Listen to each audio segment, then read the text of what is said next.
Hello friends, my name is Darsh Lakhani from Robofun Lab Porbandar. Today I have made thunder wheel with using gears. I have thunder wheel is easy way of measuring rough distance from one place to another place. I have made a scale of 1 meter. I have changed the gear ratio to 3:1.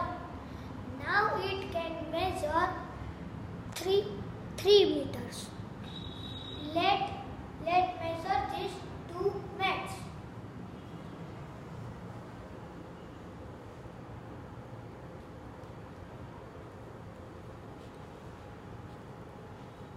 One meter.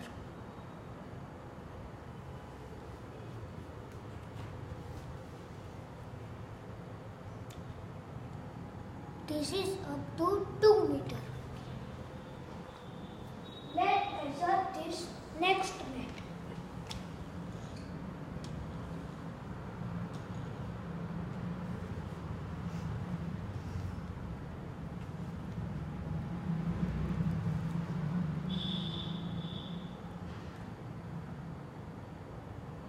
This is up to 80 centimeter.